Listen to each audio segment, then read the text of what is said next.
Good evening. You are tuning in to AWANI Tonight with me, Cynthia Ng. Non-performing and lazy civil servants will not be rewarded under the revamped Public Service Remuneration System SSPA next year. Prime Minister Dato Sri Anwar Ibrahim says this was part of the reforms within the civil service, which will be done in tandem when the new remuneration scheme is implemented. Anwar added that the revamped SSPA has huge financial implications on the government, which should also come with an improvement in the performance of civil servants. According to him, the proposed improvements in the upcoming SSPA scheme will be among the best to be introduced by the government.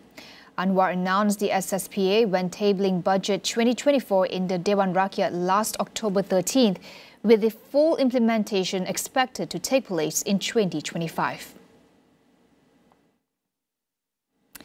The Employees Provident Fund, EPF, has announced that it will restructure its members' existing 2 accounts into 3, starting from May 11th. Under the restructuring, all contributors under age 55 will have 3 accounts, but withdrawal from the 3rd account, which is named Flexible, will be optional.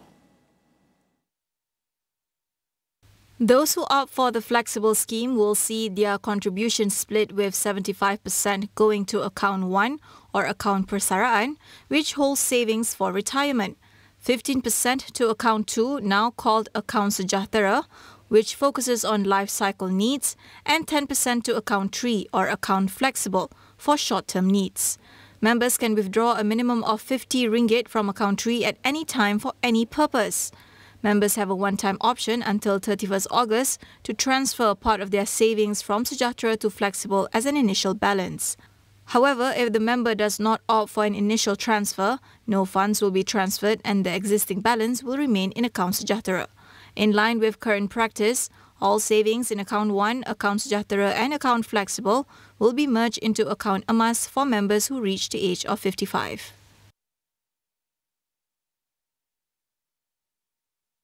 University Malaya, has expressed regret for hosting a controversial American academic who accused Malaysian leaders of advocating a second Holocaust in a lecture. In a statement, the university slammed Bruce Gilley for claiming that Malaysia was not safe for travellers after Putrajaya ordered his events to be cancelled following his remarks. Also said it had immediately cancelled all scheduled programs and activities featuring Gilley, following a directive from the Ministry of Higher Education. The Professor of Political Science at Portland State University was invited by the Department of International and Strategic Studies to speak at 3 events, starting with a seminar on international relations on Monday. Gilley had made several pro-Zionist remarks during his talk at the university, accusing Malaysian leaders of advocating a second Holocaust against Jews.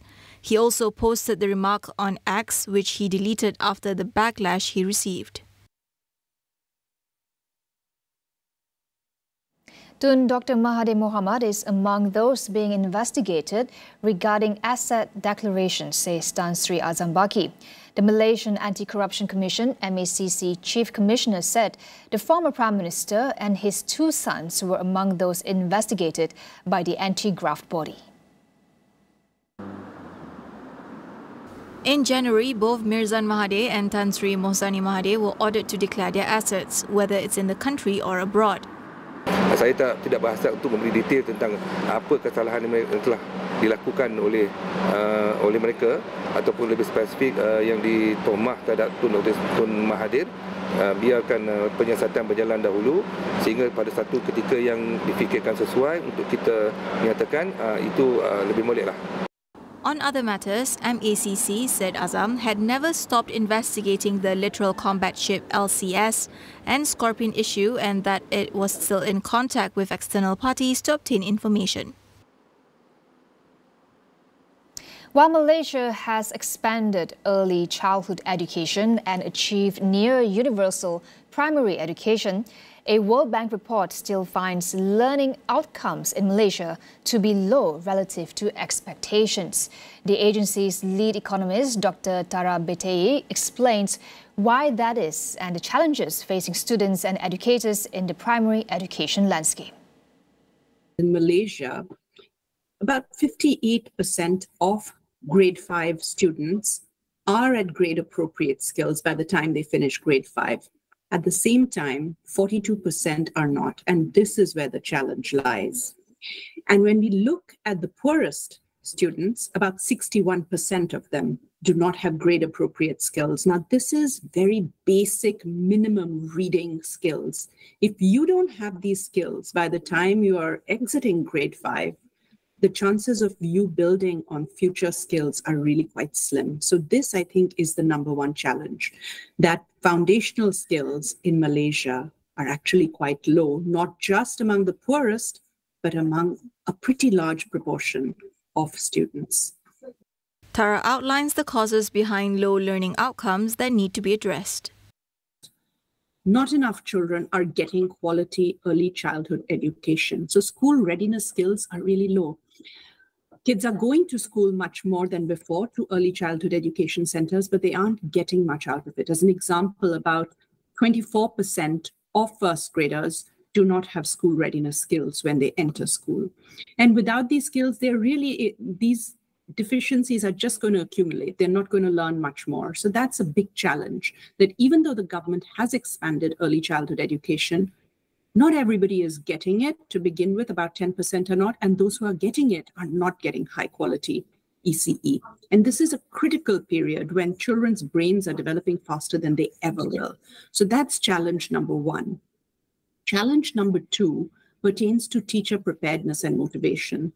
What Bending Bamboo Shoots finds is that teachers are often in classrooms where there are students at various different levels, and they have to navigate this very complicated classroom scenario, finish an ambitious curriculum, and be able to deliver results in a very short period of time. This is frankly an impossible job in many ways without good training. They are not getting this training. What the study finds is that nearly 57% of teachers do not receive any training in differentiated instruction. And such training would really help them in situations, in their daily situations in classrooms, where most children are just checking out because the teacher is teaching to the top of the class, since she or he has to finish this very ambitious curriculum. And close to that is also the finding that teacher absence rates might be quite high. Now, the data we are using come from the Southeast Asia Primary Learning Metric Study, which is a very large nationally representative study. And here what children report is that about 40% of teachers in Malaysia are either frequently or sometimes absent. These are children's reports, so they are not unannounced random visits.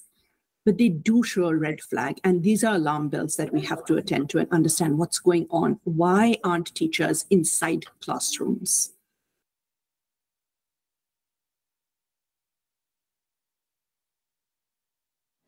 We will go for a quick break. Stay tuned for more.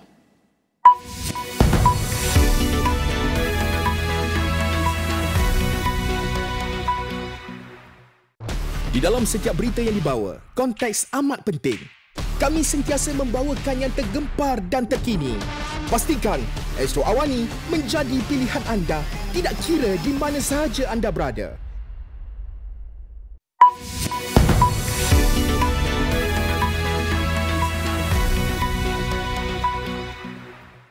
Welcome back. Thailand issued fresh warnings of scorching heat as the government said at least 30 people have died of heat strokes so far this year.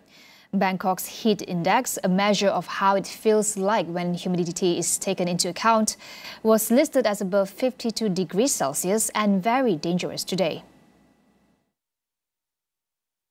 Temperatures in the Thai capital hit 40.1 degrees Celsius on Wednesday, and similar levels were forecast for Thursday. Bangkok's Environment Department warned that the heat index was at an extremely dangerous level in Bangkok. The Health Ministry said that 30 people had died from heat stroke between January 1st and April 17th, compared with 37 in the whole of 2023. Officials urge elderly people and those with underlying medical conditions, including obesity, to stay indoors and drink water regularly.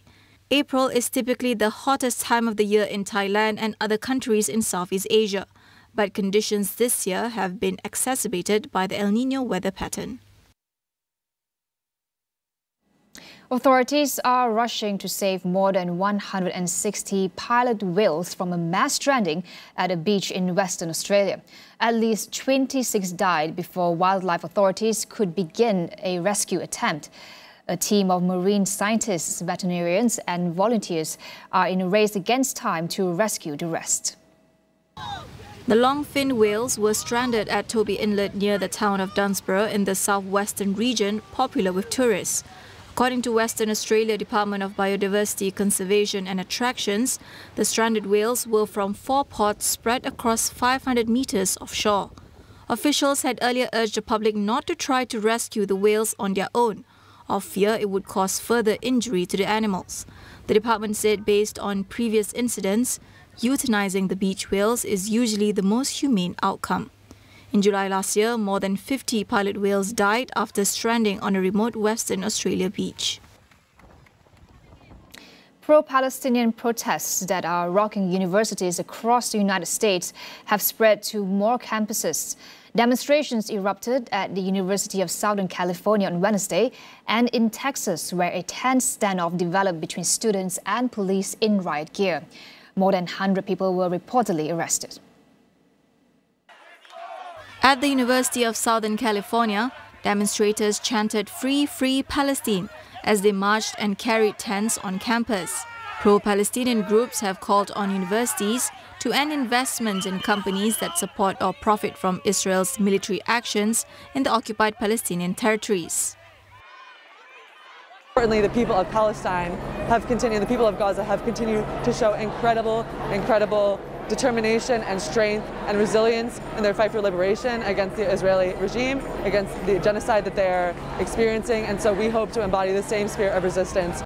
We want the university to disclose its financial holdings and divest from its relationships with financial institutions, and we want the university to recognize and acknowledge to its student body that there is a genocide happening to our families in Gaza. It has taken the lives of 34,000 people. It is continuing to this day and starving 1 million more people. And our message is we want to draw attention to that. The protest movement began at Columbia University in New York last week. It is one of the many campuses across the United States where debate over Gaza and the U.S. military support of Israel has grown heated. Venice has become the first city in the world to charge day trippers an entry fee. Visitors entering the UNESCO World Heritage Site for the day have to buy a €5 ticket, with inspectors carrying out spot checks at key entry points. Authorities hope that the entry fee will discourage visitors from arriving on peak days and make the city more livable for its dwindling residents. Under the trial system, access fee tickets will be required only on 29 busy days throughout 2024, mostly weekends from May to July, with the goal of persuading day trippers to visit during quieter times. Residents, students and workers are exempted from the fee. A new ticket office has been set up on the square in front of the Santa Lucia train station, the main point of entry into the city. Inspectors will carry out random checks and issue fines of between 50 and 300 euros to anyone who has failed to register. Some 20 million people visited Venice last year. At peak times, 100,000 visitors stay overnight in the historic centre of Venice, double the resident population of just 50,000. Besides introducing the entry charge, the city has also banned large cruise ships from sailing into the Venetian lagoon and has announced new limits on the size of tourist groups.